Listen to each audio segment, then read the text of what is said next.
السلام عليكم ورحمة الله وبركاته. اللهم صل على سيدنا محمد. أخباركم إيه؟ أتمنى تكونوا بخير يا رب إن شاء الله. دلوقتي في حاجة ظاهرة حاصلة معانا في السوق المصري في العربيات بالذات.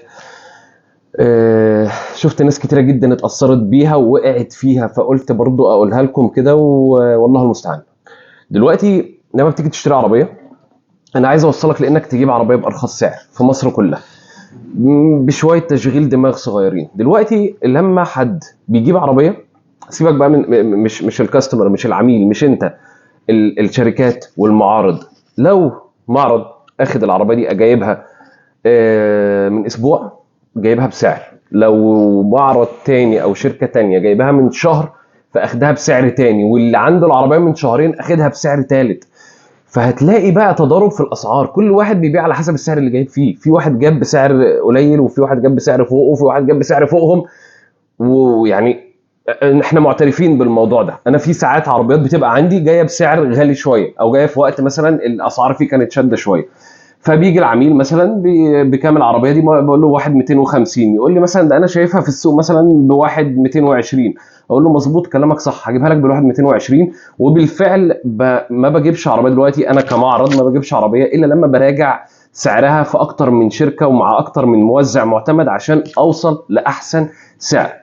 هنا بقى بيجي دوري معاك لو عايز نعمل الموضوع ده مع بعض. لو بس اتمنى الجديه التامه في الموضوع عشان ما يبقاش حرق على الفاضي، لان انا عشان اوصل لاقل سعر في العربيه والله العظيم الموضوع مش سهل.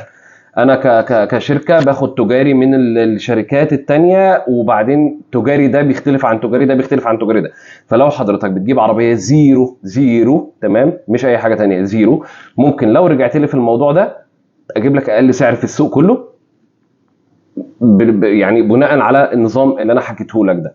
تمام. ولو حضرتك حابب تعمل الموضوع ده مع نفسك، يبقى مثلا هتشوف مثلا انت بتجيب عربيه مثلا هيونداي مثلا، الموزعين المعتمدين لهيونداي معروفين، ممكن تكلم موزع 2 3 وتشوف احسن سعر وتتوكل على الله. عايز تستخدمني معاك في الموضوع ده، انا ما فيش اي مشكله عندي، كلمني. اشوف لك يعني تكون مكرر العربيه اللي هتجيبها، تكون مكرر على العربيه اللي هتجيبها، وتكون جد جدا. ساعتها تعالى كلمني، قول لي انا بجيب العربيه الفلانيه وعايز افضل سعر نقدر نوصل له، وبالفعل هجيب لك افضل سعر في العربيه نقدر نوصل له. لان في ناس يعني تجون الشكل الجديد. ليا واحد صديقي، والله صديقي، ما كلمنيش فيها ولا اي حاجه، وراح جابها بسعر، وبعدين جاي بيقول لي عملت كام تليفون وهو قاعد معايا وسامع الاسعار، سامع سعر وسعر وسعر، ولقينا سعر اقل من اللي هو جايب بيه. فيعني ندم شويه، ولكن قلت له خلاص قدر الله ما شاء فعل، نصيب وما فيش اي مشكله، والفرق ما كانش كبير قوي.